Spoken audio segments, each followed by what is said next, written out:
నగరి మాజీ ఎమ్మెల్యే రోజా తన స్థాయిని మరిచి రాష్ట్ర ముఖ్యమంత్రి నారా చంద్రబాబు నాయుడుపై విమర్శలు చేయడం సరికాదని తెలుగుదేశం పార్టీ జిల్లా అధ్యక్షుడు షణ్ముగం, జిల్లా కార్యదర్శి సునీల్ చౌదరి మండిపడ్డారు. జిల్లా తెలుగుదేశం పార్టీ కార్యాలయంలో ఏర్పాటు చేసిన మీడియా సమావేశంలో వారు మాట్లాడారు. స్వర్ణాంధ్ర కార్యక్రమంలో భాగంగా ముఖ్యమంత్రి చంద్రబాబు నాయుడు నగరి పర్యటనకు రానున్న నేపథ్యంలో ఓర్వలేక రోజా ఇలాంటి వ్యాఖ్యలు చేయడం బాధాకరమని విమర్శించారు. వైఎస్సీ ప్రభుత్వ హయాంలో నగరి నియోజకవర్గం ఎలాంటి అభివృద్ధికి నోచుకోలేదన్నారు.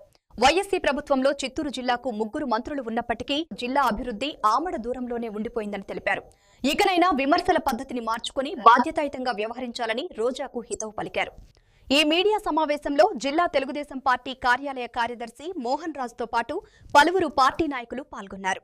చంద్రబాబు నాయుడు గారు వచ్చిన కార్యక్రమాన్ని దిగ్విజయం చేసుకొని ఆయన ఒక సీఎం గారు వస్తే మీలాగా గంట అరగంట ఉండి ఎక్కడ ఖాళీ భూములు ఉన్నాయి దోచుకోవాలి, ఏ విధంగా డబ్బులు పార్టీకి సంపాదన చేకూర్చాలనుకోకుండా ప్రజల సమస్యలపైన, స్వచ్ఛాంధ్రపైన, పరిశుభ్రంగా ఎలా ఉండాలి, ఎలా చేసుకుంటూ వెళ్తే స్వర్ణాంధ్రను సాధిస్తాం అన్నటువంటి దాని మీద ఆయన మాట్లాడి సుమారు 6 గంటల సేపు నగిరిలో ఆయన ఉండడం జరిగింది. అలాంటి ఆయన గురించి ఆయన వచ్చాడు, వెళ్ళాడు, ఏమీ లేదు, మొత్తం డబ్బా అని లేదు అని ఆమె నోటికి వచ్చినట్లు ఇప్పుడే కాదు గతంలో కూడా మహిళ అంటే గౌరవంగా మేము ఏమీ మాట్లాడలేకపోతున్నామనేమో, మరి ఆమె చాలా నీచంగా మాట్లాడడం, ఏదంటే అబద్ధాలు చెప్పడం, చివరకు చనిపోయినటువంటి గాలి ముద్దుకృష్ణ నాయుడు పైన కూడా అభాండాలు వేయడం, అది ఆమె సంస్కారం ఎలా అనిపిస్తుందో ఆమె మీద తెలియాలి.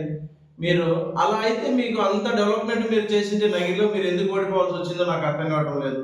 రాష్ట్రం అంతా మీరు ఎందుకు ఓడిపోయారు, 11 సీట్లు మీరు ఎందుకు మిగిల్చుకున్నారు, ఇవన్నీ కూడా ఆమె తిరిగి చూసుకోవాలి. అంటే డెవలప్మెంట్ అంటే ఒక 3000ని మేము 2000 ఉన్న పెన్షన్ 3000 చేస్తాను, 1000 రూపాయలని సంవత్సరం 250 పెంచుకుంటూ పోతే డెవలప్మెంటా? మీకు కావాల్సినటువంటి ఆస్తులను పెంచుకుంటూ పోతే డెవలప్మెంటా? మీకు కావాల్సినటువంటి బంగళాలు కట్టుకుంటే డెవలప్మెంటా? ఏం చూసి మేము మా ప్రభుత్వంలో డెవలప్మెంట్ అయిందనేసి మీరు మాట్లాడుతున్నారో మాకైతే అర్థం కావటం లేదు. దావోస్కి వెళ్ళి కంపెనీలు తీసుకురండి, అక్కడ పోయి విదేశాల్లో కంపెనీలతో చర్చించండి అంటే మాకు చలి మేము ఇంట్లో పడుకుంటామంటే మీకు వస్తాయా?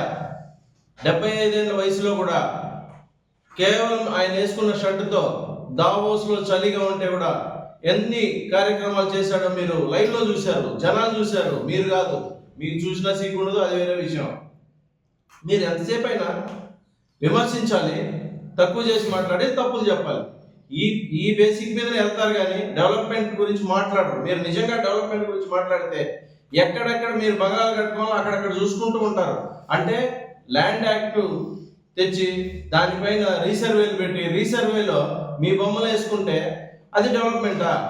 మీ సీఎం గారి బొమ్మ వేస్తే అప్పట్లో సీఎం జగన్మోహన్ రెడ్డి గారి బొమ్మ వేసి జనాలకు పంచితే మా సొత్తులకి మీరు అధినేతలు అవుతారా? స్వచ్ఛాంధ్ర కార్యక్రమం మీద కార్యక్రమానికి హాజరై కొన్ని కార్యక్రమాలు స్వర్ణాంధ్ర కార్యక్రమం చేయాలంటే ఏం చేయాలి దాని మీద మాట్లాడడం జరిగింది. కానీ ఆశ్చర్యం ఏంటంటే మాజీ మంత్రి రోజారెడ్డి గారు చేసినటువంటి విమర్శలు చూస్తే మాత్రం ఆశ్చర్యంగా ఉంది. సాక్షి పేపర్లో ఒక హెడ్డింగ్ వచ్చింది, వచ్చారు వెళ్ళారని. ఎస్, వచ్చారు వెళ్ళారు, ప్రజలు చైతన్యపరిచారు. అంటే జగన్మోహన్ రెడ్డి లాగా వచ్చారు వెళ్ళారు దోచుకుపోయినారా? మీరు ఎప్పుడు వచ్చినా ఏ సభ పెట్టినా వస్తారు, మాట్లాడతారు, పోయేటప్పుడు ఎలా అక్కడి నుంచి మనం దోచుకెళ్లాలో ఒక స్క్రిప్ట్ రాసుకొని వెళ్ళిపోయి 6 నెలల తర్వాత దాని పరిగణలోకి తీసుకుంటారు. రోజారెడ్డి గారు మాట్లాడితే ఎట్లుందంటే దయ్యాలు కూడా వేదాలు వింటున్నాయి. పాపం ఆమెకి జగన్మోహన్ రెడ్డి దగ్గర 3 సార్లు అపాయింట్మెంట్ అడిగితే ఇవ్వాల. ఇటు పబ్లిక్ ప్రజలు వదిలేశారు. ఎప్పుడో నగిరి నియోజకవర్గ ప్రజలు పూర్తిగా ఆమెను విస్మరించేశారు. ఆఖరికి ఏమైపోయిందంటే వారి అధినాయకుడు జగన్మోహన్ రెడ్డి దగ్గర కూడా వదిలేశారు. అందుకే ఇంటికాడ ప్రెస్ మీట్ పిలుచుకుంటే కనీసం ఒక కెమెరా వాళ్ళు కూడా పోలా, ఆఖరికి సాక్షి కూడా పోలా. ముఖ్యంగా నిన్న నగరిలో వాళ్ళకి మా యొక్క ముఖ్యమంత్రి సభ విజయవంతమైంది ఈర్ష పట్టుకునేసి ఏదో ఒకటి మాట్లాడాలనేసి నగిరి నియోజకవర్గం మాజీ శాసనసభ్యురాలు రోజా మాట్లాడడం సిగ్గుచేటు. గురుగిందకి కింద నల్లపు ఎట్లా ఉండదు అది తెలుసుకోవాలన్నా. గతంలో మంత్రిగా ఉండింది ఆమె రాష్ట్రంలో, ఆంధ్రప్రదేశ్లో నగిరి నియోజకవర్గం నుంచి ఎన్నికై మంత్రిగా ఉండింది. అప్పుడు నగిరి నియోజకవర్గానికి ఆయన ఇప్పుడు నిన్న మాట్లాడినదంతా ఎందుకు ఆ రోజు సమస్యలు తీర్చలేదు? నువ్వు ఒక మంత్రిగా ఉండి నీ యొక్క నియోజకవర్గానికే నువ్వు ఏం చేయనప్పుడు నువ్వు మాట్లాడేది వేస్ట్. దయచేసి చెప్తా ఉన్నాను. నువ్వు నిన్నేమో మంది కింద కొట్టేసి నా మాట్లాడుతూ మాకు అర్థం కాకుండా ఉన్నది. గంట చోపు మాట్లాడి ఏ నాయకుడు మాట్లాడలేదు. మందు తీసుకునేసి కోట్ల బాటలు తాగితో ఫుల్ బాటలు తాగితో మాకు అర్థం కాలేదు. దయచేసి రోజా గారు ఏదైనా నీకు దమ్ము ధైర్యం ఉండేట్టుకుంటే నగిరి ప్రజల ముందుకి, ఆంధ్ర రాష్ట్ర ప్రజల ముందుకు రావాలా. మా యొక్క ఆరాధ్య దైవమైనటువంటి చంద్రబాబు నాయుడు గురించి మాట్లాడే అర్హత లేదు.